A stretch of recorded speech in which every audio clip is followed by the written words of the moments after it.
This warehouse employee was just arrested on multiple felony arson related charges after he allegedly filmed and posted himself starting what ended up to be a 1.2 million square foot fire at work. You know, if you're not gonna pay us enough to live or afford to live, at least pay us enough not to do this.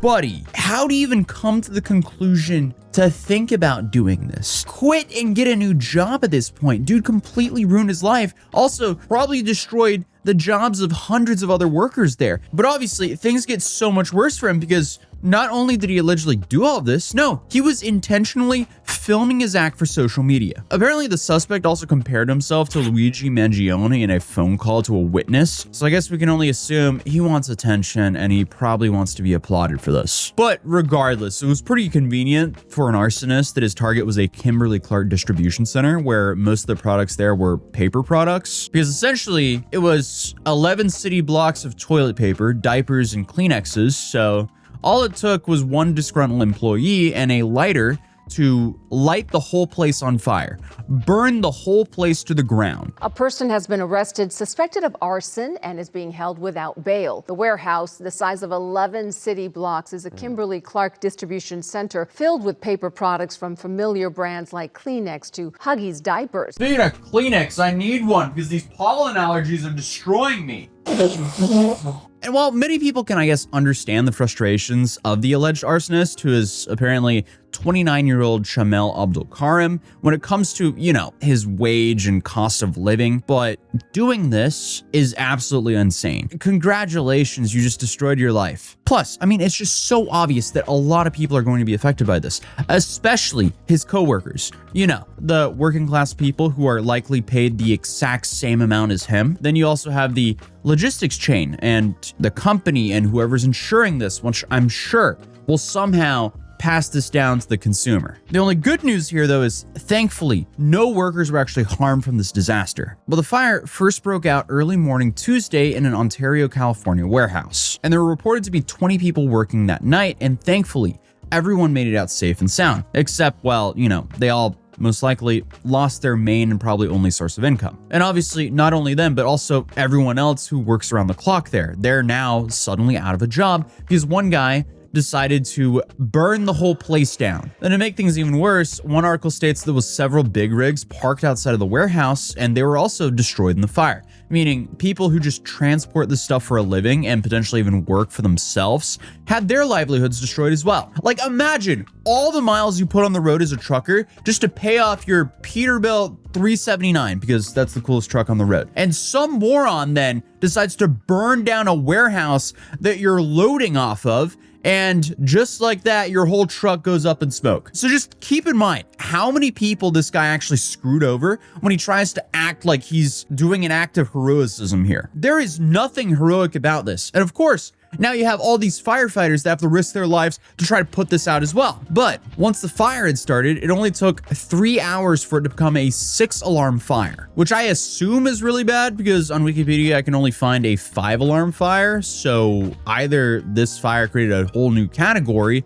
or I'm completely misinterpreting this chart. Probably the latter. But I mean, either way, the building may as well just been full of matches or lighter fluid because there was simply no chance of stopping the spread inside. And I guess the building was equipped with a fire suppression system that was working at first, but once a portion of the roof collapsed, it was game over. And I mean, it looks like a RuneScape building the way that only walls are left, but essentially you have a massive warehouse that's just filled with the most flammable stuff possible, pretty much. Well, excluding chemicals and so on. But hey, firefighters were still trying to put out the flames more than 12 hours later. So all in all, officials said it took 20 engine companies, 15 truck companies, 2 ambulances with supervisors, 17 chief officers, 3 investigators, and 3 specialized resources, and approximately 175 firefighters to get all of this under control. Talk about a massive waste. But thankfully, thanks to all of their efforts, they prevented it from spreading to any neighboring buildings. But just because everything surrounding the warehouse was still standing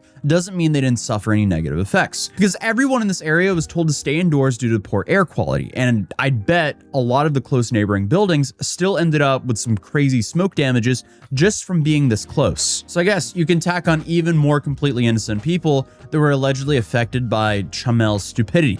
which, of course, one of the worst parts of all this is the fact that Chamel wasn't even employed by Kimberly Clark. Apparently, he worked for NFI Industries, a third-party logistics contractor that runs the warehouse on Kimberly Clark's behalf. Imagine the phone call his supervisor got. He did what? This is such a crazy situation. Abdul Karim has been arrested for felony arson. Police say he was working at the warehouse through a third-party company. Investigators say they are reviewing the video. So apparently, if it was him after all, he didn't even really go after the correct people by starting this fire. Again, all he did was put the entirety of the warehouse staff out of work and risk serious injury or death. And I guess he decided if he was going down, the entire place was going down with him. So when all of the employees had initially evacuated, Chamel was the only one not accounted for at first. Coworkers said that no one suspected he was behind the fire at the time though. They were just trying to locate him. And apparently at first, they all assumed the fire had started by the robots that they use in the warehouse. And I don't think it matters too much that he self-reported because I'm sure there would have been a way to find out that it was him anyways. Wait, actually, that would be if the camera footage would be streamed, because if the whole building burned down like that, it might have burned down the footage of him as well. But that would be if we use old, outdated. Nah, he would have been caught regardless, right? Because like in the old school way, he would obviously, the tapes of everything would be burned down, but is the server for the security system, is that in the same building or is that externally? That's what it all depended on. Regardless, he snitched on himself. Also, I mean, I am just completely yapping here because I don't know how security systems work. But regardless, it is kind of funny to think that pretty much everyone at the time was just assuming this was some crazy fluke. But I mean, even if they were suspicious, it doesn't mean that they had any leads. Like, I mean, there could have been a possibility if he didn't post this, he could have gotten away with it. But of course, he wasn't gonna let any robots or anyone else get the credit for his incredibly stupid actions. No, this guy wanted to go down as the poster boy for the guy who burned down the tissues. But obviously in the video that he posted himself, he can be seen, you know, lighting various pallets of toilet paper on fire and alleging that, you know, they didn't pay him enough to live. And we can only assume he's probably talking about his employer, not Kimberly Clark here. Meanwhile, you can hear his coworkers warning one another of the fire and expressing the need for them to evacuate over radios. And I guess this is when he was missing. But he even taunts his employer by saying all you had to do was pay us enough, as if he gave them an opportunity to work out a deal at any point before he decided to do this. But naturally, the video was shared with law enforcement and it led to him, Chamel, being arrested and charged with 1 count of aggravated arson and 6 counts of arson of a structure, according to San Bernardino County District Attorney Jason Anderson. And he's currently being held without bail as he awaits the scheduled arraignment that was postponed until Monday. So he is currently facing 10 years to life in prison if convicted as charged. Brocho's facing life in prison over quitting his job and trying to find a higher paying job? Like, dude. And of course, like I mentioned, there are people who are praising him for standing up against big companies by potentially causing a devastating fire and putting all of his coworkers out of work. Like, it just doesn't make sense. And sure, maybe there are some level of merit to his complaints, but this is not the way you do it. Because there are articles going around claiming that NFI has previously owed millions of dollars to its employees for wage theft. And looking into it, it seems like the Indeed salary data lists this job as paying around $18 an hour, which is around $37,000 a year before taxes. So I mean, you can understand why people are frustrated in this situation, but again, burning down a warehouse that doesn't even belong to your employer is beyond the normal level of frustration.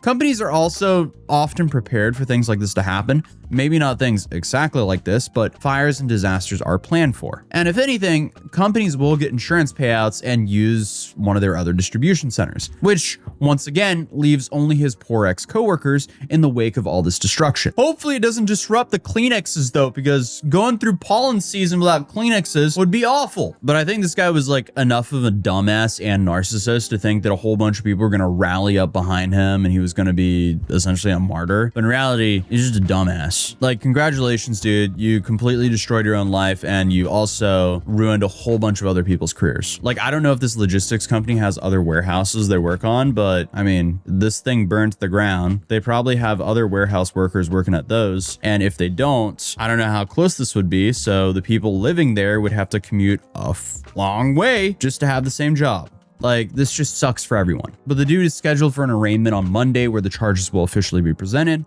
but based on the video, it's not looking good for this guy. Hopefully the people who are out of work due to this fire can be relocated or find other work in the meantime. But in the meantime, I'll definitely be keeping an eye out on this story. And speaking of tissues, thank you guys for bearing with me. A lot of you guys have actually been commenting, yo, your new microphone makes you sound like you have a cold. No, I'm just dealing with really bad pollen allergies. That's about it. I do have a new microphone though. I think it sounds pretty good, but my pollen allergies and the fact that I cannot breathe from my nose makes me not sound that great. So bear with me. I can probably breathe out of my nose again in a few weeks. But until then, I'll see you guys nasally as ever in my next video. Peace.